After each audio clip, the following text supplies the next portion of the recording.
Given that Occidental Mindoro is under an emergency power supply agreement where it does not receive a subsidy from the national government, and the previous PSA or the power supply agreement for Samarica or San Jose, Magsaysay, Rizal and Calintaan was applied in May 2023 by Occidental Mindoro Electric Cooperative or OMECO and Occidental Mindoro Consolidated Power Corporation or OMCPC, but was later withdrawn in August 2023.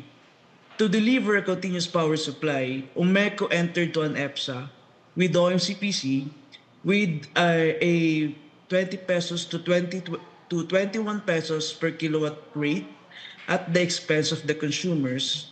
So, ma'am, what is your reaction on this? Yes. I think recently, the most recent development is actually that OMECO and OMCPC have filed a motion with the Energy Regulatory Commission to reinstate the PSA that they had asked to be withdrawn. So that's the latest. They filed it, I think earlier this month, earlier February or late January. So in essence, what they're asking is, instead of withdrawing, now they're saying, please resume, reinstate the proceedings, because they said the solar plant, the solar component, if you recall, this OMCPC PSA that they had withdrawn is composed of three components: a bunker, a diesel, and a solar component. And what really got delayed is the solar component. It wasn't ready when the ERC was deliberating on the provisional authority for that PSA. And then now they're saying, oh, the solar plant is ready, so please reconsider and reinstate our PSA. So that's actually already being evaluated by the commission. We're about to issue our order on that motion that they filed. And why is this important in this scenario? It's important because if we would reinstate that PSA and issue an interim relief, we can no longer issue what we call a provisional authority, but we can issue an interim relief, then the subsidy can come back.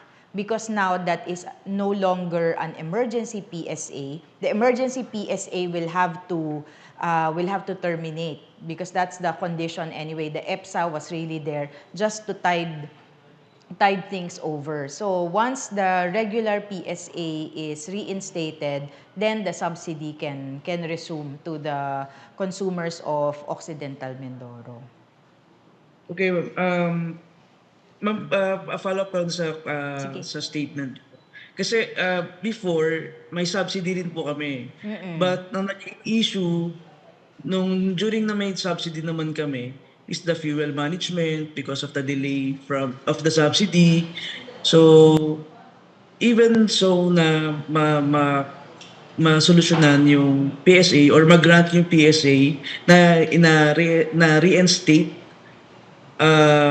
possible kaya ma'am na hindi na magkaroon ng brownout or blackouts? That's what we need to make sure of. In fact, you were correct when you said earlier that the emergency PSA was really sought by OMECO to make sure that there will be continuous supply, even if admittedly there is a higher cost that is shouldered by the consumers of Occidental Mindoro, the consumers of OMECO. But that 2024 is what you said. In our records, it's only 14. But let me double check that. So that cost is actually what we call the true cost, the real cost of providing power to the consumers of OMECO. The subsidy portion is coming not from the national government.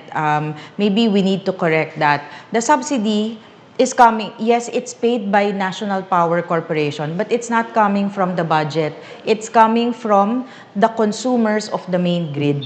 So that's the distinction we need to make there. So yeah, and that EPSA, that's a DOE policy that the EPSA or the emergency PSA is not entitled to subsidy. So we were just really, the Energy Regulatory Commission was just enforcing the DOE policy that EPSAs are not entitled to subsidy. But again, as I mentioned earlier, if that PSA is already reinstated and interim relief is issued, then the subsidy can resume to the consumers of Omeco. Yes, ma'am. So, di ba ma'am pina-withdraw nila? So, hindi na po ba dapat sila mag-conduct ng CSP for a new provider? Okay lang po na reinstatement of the power supply? Alam mo, yan yung mahirap. That's really the balancing act we need to do.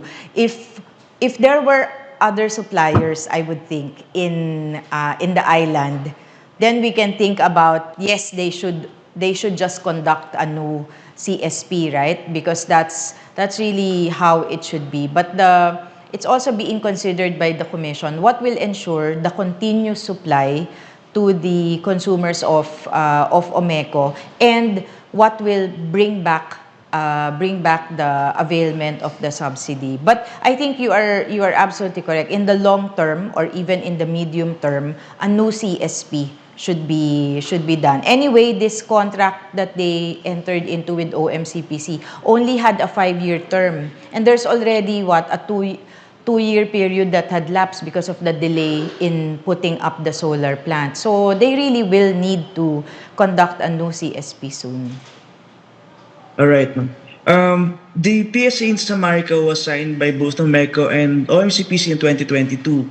The PSA for Samarica was applied for provisional authority in May 2023 and withdrawn in August 2023. It took 1 year and 4 months before a PSA was applied to ERC for provisional Yes. authority.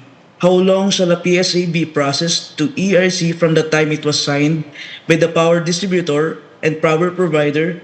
Because based on the chronology of events, in the case of Occidental Mindoro, there was a delay in the process. And who should be liable for this? Okay. You are pointing out a gap in the old CSP rules. You're absolutely correct. There was no fixed timeline before in the old CSP rules. But if you recall, last year we issued the new CSP guidelines, and we already put a timeline from the time the PSA is executed to the time the application is made. Now they should file it within 30 days.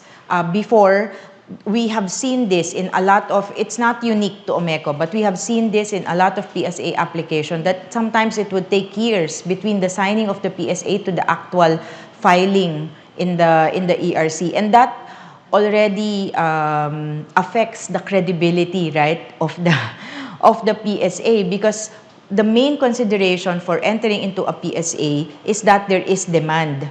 And the demand being projected is what justifies entering into a power supply agreement. But if the cooperative or the distribution utility waited a long time, then we already put into question the demand that is supposed to be addressed by that power supply agreement, because now there is a gap, and there is definitely going to be a change in that span of time. So now it's not going to be an issue anymore because we have that deadline already under the new CSP guidelines. But before, you're right, there is no, it's a gray area. And between Omeco, OMCPC, there were allegations of who is to blame, who caused the delay, and there is even a claim that because NEA delayed in their clearance, because Omeco is an electric cooperative and electric cooperatives need to get clearance from NEA for these power supply agreements. There's also that element that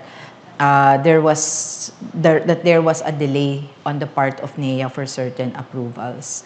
So now we're hoping the new guidelines would be clearer. We avoid those delays because the process is also streamlined.